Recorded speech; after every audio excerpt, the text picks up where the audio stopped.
ओम शांति। हम सभी ब्राह्मणों की ओर से भ्राता निर्भय भाई जी को सच्ची सच्ची श्रद्धांजलि, सच्चा सच्चा नमन। ब्रह्मा कुमार भ्राता निर्भय भाई जी ने अपने जीवन के विशेष व्यवहारिक अनुभवों द्वारा हम भाई बहनों के लिए पुस्तक प्रकाशित कराई, जिसे नाम दिया ज्ञान मंजूषा, जिसमें भाई जी ने अपने अनेक व्यवहारिक अनुभव दिए। उन्होंने ईश्वरीय जीवन कैसे जिया जाए, ईश्वरीय जीवन जीने में सरलता हो, बैलेंस हो, ईश्वरीय मदद की हमें अनुभूति हो, उसके लिए अनेक अपने विचार प्रस्तुत किए। भाई जी कहते, हमारे साथ कौन बात कर रहा है? यह सोचकर मुझे बहुत आश्चर्य होता है। बाबा अर्थात भगवान, जिसको सारी दुनिया ढूंढ रही है, वो हमारे साथ बात कर रहा है। दुनिया वाले अभी तक उसको ढूंढ रहे हैं और मैं उनके सामने, उनके साथ में बैठा हूं। कई बार बाबा के सामने बैठने पर भी हम यह बात भूल जाते हैं, क्योंकि हम भक्त नहीं हैं, बच्चे बन चुके हैं। जब हम भक्त थे तब बाबा के प्रति अथाह सम्मान भी था और भय भी था। अब हम उनके बच्चे हैं, इसलिए हमें उनसे कोई डर नहीं लगता। डर आपस में दूरी पैदा करता है। अभी हम उनके अति नजदीक हैं। जितना ज्यादा हम बाबा के महावाक्यों को धारण करते हैं, उतना हम उनकी समीपता का अनुभव करते हैं। जब हम बाबा को रूहानी शिक्षक के रूप में याद करते हैं, तो रूहानियत सारे जीवन में समाई रहनी चाहिए। वह सिर्फ सुनने और सुनाने तक नहीं रहनी चाहिए, हमारे व्यवहार में भी प्रत्यक्ष होनी चाहिए। बाबा चाहता है कि हर बच्चा इस रूहानियत के जीवन में जिए। बाबा दुख हरता है, इसलिए बाबा के हर बच्चे को हर क्षण रूहानी खुशी और नशे का अनुभव करना चाहिए। ईश्वरीय जीवन में अनुभव की गई 3-4 बातों के आधार पर बहुत समय तक हम खुशी की अवस्था को बनाए रख सकते हैं। उन अनुभवों को याद रखने से दुख दूर हो जाते हैं। पहले यह अनुभूति करो कि हम बाबा के बने हैं। उनके साथ हमारा सच्चा तथा सब रिश्तों से नाता है और कदम कदम पर उनका मार्गदर्शन मिलता है। जब इस छोटी सी बात को भूल जाते हैं, तो मन दूसरी जगह पर खुशी ढूंढने लगता है। बाबा रोज अमृत वेले हमें याद दिलाते हैं कि मीठे बच्चे, देही अभिमानी बनो, मुझे याद करो। अगर हम बाबा से रू रियान करने की आदत डालते हैं, तो हम भूलेंगे नहीं और हमारी स्मृति बहुत शक्तिशाली बनी रहेगी। कई आत्माएं बाबा के सामने अपनी कमी कमजोरियों को सुनाती रहती हैं। बाबा के सामने कमी कमजोरियों को सुनाते रहना माना अपने अचेत मन में फिर से उन्हें भरना। लेकिन बाबा हमें हमारे भाग्य की याद दिलाते हैं, इसलिए हम भाग्य की अनुभूति के स्तर पर रहकर बाबा से संपर्क जोड़ना चाहते हैं। हमने ऐसे अद्भुत जीवन को पाया है जो सम्मान और लक्ष्य से युक्त है। जब साकार बाबा तन में प्रवेश करते हैं, तुरंत मुरली नहीं सुनाते, लेकिन वे अपने साथ परम धाम से शांति ले आते हैं। वे आते ही शांति में रहते हैं और सबको वह शांति बांटते हैं। वे कैसे यह सेवा करते हैं, उस अवस्था में सबको दृष्टि देकर हम भी ऐसे कर सकते हैं। उस अनुभव को बनाए रखकर बाबा को याद करें और जिसकी सेवा करना चाहते हैं उसको दृष्टि दें। उस समय आप में विचित्र, अति सुंदर संकल्प होंगे और वे यथार्थ होंगे। जिस व्यक्ति की आप सेवा करेंगे वह भी सुंदर प्रतिक्रिया व्यक्त करेंगे। आप भी तुरंत प्रत्यक्ष फल, नशे और खुशी का अनुभव करेंगे। एकांत का बहुत महत्व है, लेकिन संगठन और पारिवारिक वायुमंडल का भी उतना ही महत्व है। भाई जी कहते, एक बार मैं बाबा से रूह रिहान कर रहा था। बाबा ने मेरे से पूछा, आप परिवार को कितना महत्व देते हो? मैंने कहा, बाबा, जब मुझे आप मिल गए तो फिर किसकी जरूरत है? बाबा ने कहा, जैसे आपके लिए बाबा और बाबा का संग सहायक है, वैसे ही देवीय परिवार के संबंध से भी आत्मा को लिफ्ट के रूप में मदद मिलती है। बाबा ने हमें ऐसा अलौकिक, पवित्र और सुंदर ईश्वरीय परिवार दिया है। वह हमारे लिए अमूल्य उपहार है। बाबा नई दुनिया स्थापन कर रहा है।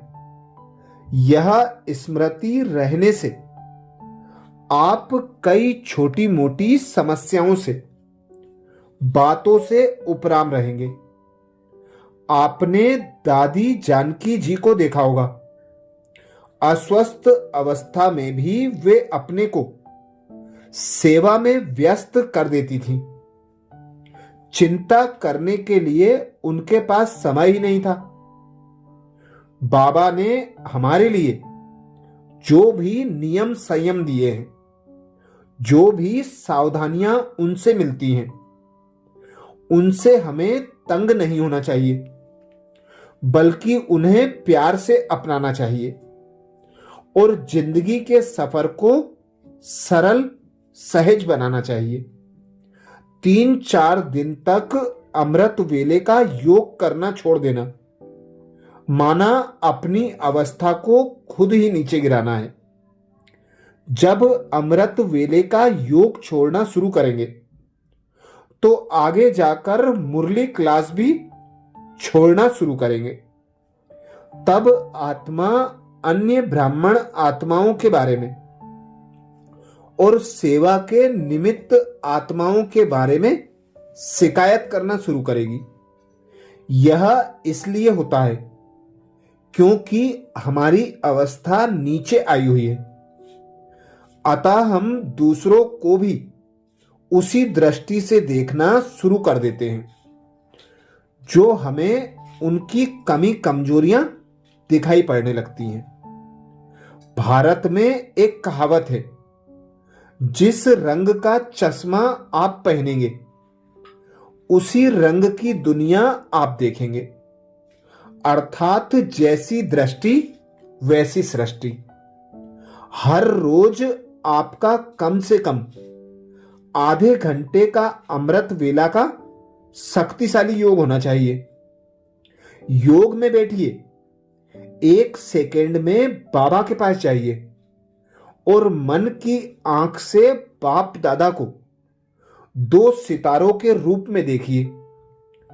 बाबा को अति शक्तिशाली और ज्ञान सूर्य के रूप में देखिए।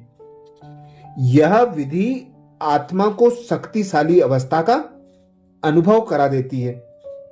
सच्ची मनसा सेवा आपसे तब हो सकती है जब आप मास्टर ज्ञान सूर्य के साथ हैं। अगर आपकी ऐसी शक्तिशाली अवस्था नहीं है, सिर्फ शांति में बैठे हैं, तो आपके अंदर शक्ति नहीं है। हमारे में लाइट विकीर्ण होने के बदले वह कभी बंद भी हो जाती है। और योग करते करते जब आप अंधेरे का अनुभव करते हैं तो आपको नींद आनी शुरू हो जाती है और आखिर आप नींद करने लग पड़ते हैं। अगर आप विचार सागर मंथन करने की शक्ति को बढ़ाना चाहते हैं तो सिर्फ आप मुरलियों को ध्यान से सुनिए। आज मुरली में बाबा ने योग के लिए, धारणा के लिए, सेवा के लिए कौन कौन सी पॉइंट दी हैं, उसको जानिए और पहचानिए। मुरली सुनने के बाद उसके बारे में मंथन करने के लिए, चिंतन करने के लिए समय निकालिए। आज कौन कौन सी नई पॉइंट मिली, उनसे आज मैं कौन सी शक्ति पा सकता हूं। उन ज्ञान बिंदुओं को नए विद्यार्थियों को किस तरह समझा सकता हूं या समझा सकती हूं। अगर मुझे समाचार पत्र लिखना है तो मैं उन्हें कैसे और किस रूप में लिख सकता हूं या लिख सकती हूं। यह विचार सागर मंथन करने की पद्धति है। जब आप में विचार सागर मंथन करने की आकांक्षा प्रबल है तो आप मंथन कर सकते हैं। रात को सोने से पहले उस दिन का चार्ट चेक करो। अपने समय को बर्बाद नहीं करो। योग करे बिना सुबह समाचार पत्र नहीं पढ़ो और रात को सोने से पहले टीवी मत देखो। बुरे समाचार और खराब दृश्य मन में खराब संकल्प लाते हैं।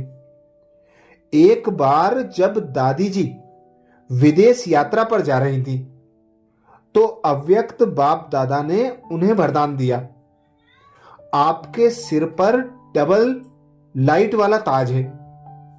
एक है ज्ञान सूर्य की लाइट का ताज और दूसरा है ज्ञान चंद्रमा की लाइट का ताज। बाबा के इन शब्दों ने बहुत रूहानी शक्ति दी। जब जब मैं बाबा के पास जाता हूं तो मैं ऐसा सोचता हूं। जब मैं तकिए पर सिर रखकर बाबा को याद करता हूं तो अपने को दोनों बाप दादा के बीच पाता हूं।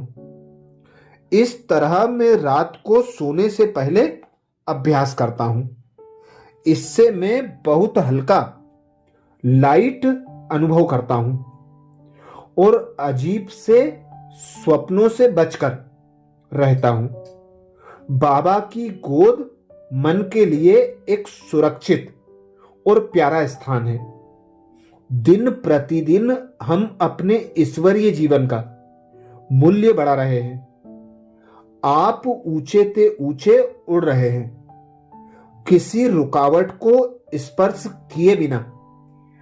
ऊपर से ही आप उनको पार कर रहे हैं। यह बात दिल से स्वीकार कीजिए कि बीती सो बीती। बाबा की श्रीमत पर चलकर आगे बढ़ते रहिए और बाबा आपको जो भी दे रहे हैं उसे अनुभव कीजिए और प्रयोग में लाइए और ईश्वरीय जीवन में उन्नति करते रहिए।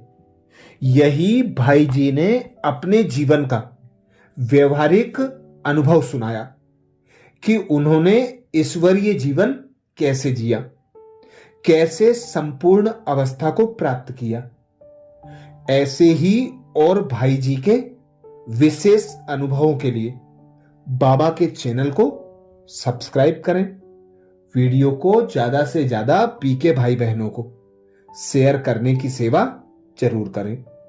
हम सभी भाई बहनों की ओर से एक बार फिर भ्राता निर्बेर भाई जी को सत सत नमन। अच्छा, ओम शांति।